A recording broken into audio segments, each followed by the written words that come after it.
کہ جو سورہ کہف کی شروع کی 10 آیتیں ہیں، ایک پیج میں پوری 10 آیتیں ہیں، جو یاد کر لے گا دنیا کا سب سے بڑا فتنہ دجال جب آئے گا، اللہ اس کو اس فتنے سے محفوظ فرمائے گا۔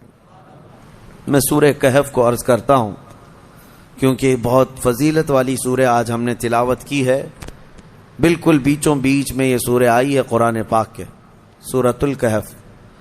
اس کی فضیلت یہ ہے کہ نبی پاک صلی اللہ علیہ وسلم نے فرمایا جو اس کو شب جمعہ پڑھے گا، یعنی جمعہ کے دن یا مغرب سے لے کر کے جمعرات کا دن جب ختم ہو جاتا ہے، مغرب سے جمعہ کا دن شروع ہوتا ہے، دوسری مغرب آنے تک جو سورہ کہف کی تلاوت کرے گا، اس کے جہاں تلاوت کر رہا ہے وہاں سے لے کر خانہ کعبہ تک اللہ ایک نور پیدا فرمائے گا۔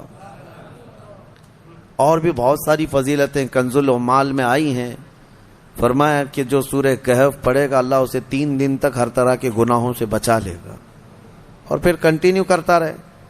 اور میرے آقا صلی اللہ علیہ وسلم کی ایک حدیث یہ بھی ہے کہ جو سورہ کہف کی شروع کی 10 آیتیں ہیں، ایک پیج میں پوری 10 آیتیں ہیں، جو یاد کر لے گا دنیا کا سب سے بڑا فتنہ دجال جب آئے گا، اللہ اس کو اس فتنے سے محفوظ فرمائے گا، وہ دجال کے فتنے سے محفوظ رہے گا۔ ورنہ دجال کا فتنہ بہت سخت ترین ہوگا۔ یہاں باباؤں کے فتنے سے لوگ نہیں بچ رہے ہیں، کوئی چمتکاری بابا آ جائے تو سب اس کے سامنے بھیڑ لگا دیتے ہیں۔ دجال تو مردے کو زندہ کر کے دکھائے گا، بارش بھی برسا کے دکھائے گا۔ ہاں، دجال خالی چٹی نکال کے نہیں دکھائے گا، ہاں وہ گھاس بھی اگا کر دکھائے گا، سبزے بھی نکالے گا، بہت ساری چیزیں ایسے عجوبے کر کے دکھائے گا۔ لیکن بہت لوگ اس کے پیچھے اندھا دھند بھاگنے لگ جائیں گے کہ ہمارا خدا اتر پڑا۔ صرف ایمان والے جن کو اللہ بچانا چاہے وہ اس کے فتنے سے محفوظ رہیں گے۔ ایک تو بچ جانا الگ ہے، لیکن جو اس پر ایمان نہیں لاتا ان کو وہ سزا بھی دیتا ہے۔ دجال جو ہے دونوں ٹانگیں پکڑ کر چیر دے گا، کچھ لوگوں کو کھولتے ہوئے تیل میں بھی ڈال دے گا، اس کا رعب و دبدبہ ہوگا، اس کا غلبہ ہوگا۔ اس کے لیے مومنین کو وہ اذیتیں بھی دے گا، تکلیفیں بھی دے گا، لیکن جو جمع رہا اس کے لیے بہت بڑی جنت ہے، بہت بڑی جنت کا اللہ نے وعدہ فرمایا۔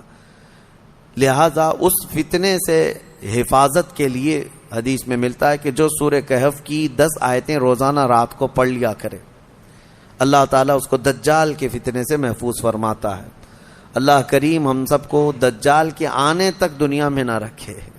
اگر فتنہ اللہ تبارک و تعالیٰ کوئی آزمائش کا ارادہ فرمائے تو ہمیں بغیر آزمائے، بغیر فتنے میں مبتلا کیے دنیا سے اٹھا لے، ہمیں صحیح و سلامت اللہ موت عطا فرمائے۔ اس پورے پارے میں 3 سوالات کرنے کے لیے یہودی آئے تھے حضور صلی اللہ علیہ وسلم کے پاس۔ اب ایک بات میں بتاتا ہوں، یہ سورہ جو اتری ہے نا پوری، یہودی جو ہے ٹیسٹ لینے کے لیے آئے تھے کہ اللہ کے آخری نبی ہیں تو ہم کچھ ایسے سوالات کریں گے جن کے جواب عربوں کو تو نہیں معلوم تھے، عربوں کو نہیں معلوم، وہ صرف اہل کتاب جانتے تھے۔ وہ 3 سوالات کیا لے کر کے آئے تھے حضور صلی اللہ علیہ وسلم سے؟ انہوں نے کہا روح کس کو کہتے ہیں؟ روح جان معلوم ہے سب کے پاس ابھی، روح کس کو کہتے ہیں؟ دوسرا ان کا یہودیوں کا سوال تھا اصحاب کہف کون تھے اور کتنے تھے؟ یہ غار والے لوگ کون تھے اور کتنے تھے؟ یہ سوال انہوں نے لا کر کے پیش کیا۔ تیسرا سوال تھا ذوالقرنین کون ہے؟ حضور پاک صلی اللہ علیہ وسلم نے فرمایا جاؤ میں کل اس کا جواب دوں گا۔ اب سنو، یہ کس کے لیے؟ نبی رحمت سید الانبیاء کے لیے۔ سنو توجہ سے، جو بڑے ڈھیٹ سے کہتے ہیں نا، عام لوگوں کی بات کر رہا ہوں۔ رسول رحمت صلی اللہ علیہ وسلم نے یہودیوں سے کہا کہ کل آ جانا، میں بتا دوں گا۔ تو حضور کا یہ ارادہ تھا کہ آیتیں اتریں گی، وہی آئے گی تو میں اس سے جواب دوں گا۔ کوئی آیت نہیں آئی، کوئی وحی نہیں آئی۔ دوسرے دن یہودی آئے، حضور پاک صلی اللہ علیہ وسلم نے ان سے فرمایا کہ جاؤ میں اور کل بتاؤں گا۔ 2 مرتبہ 3 مرتبہ حضور صلی اللہ علیہ وسلم نے ٹال دیا، اور یہودیوں کو یہی چاہیے تھا، بہانہ بدنام کرنے کے لیے، پروپیگنڈا پھیلانے کے۔ اب آیتیں نہیں آئیں، کئی دن تک وقفہ ہو گیا۔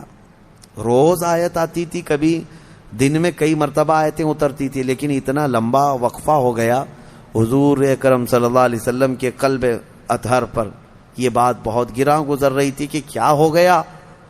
تب پھر اللہ تعالیٰ نے یہ سورہ تو اتاری، سورہ کہف، لیکن اس میں یہ فرمایا وَلَا تَقُولَنَّ لِشَيْءٍ إِنِّي فَاعِلٌ ذَلِكَ غَدًا. اے محبوب ہرگز ہرگز یہ مت کہنا کہ کل میں یہ کر دوں گا. یہ اللہ تعالیٰ کو پسند نہیں ہے.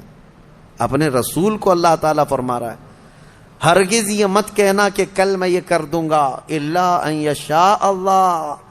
جب بھی کہنا تو یوں کہنا اگر اللہ چاہے تو کروں گا.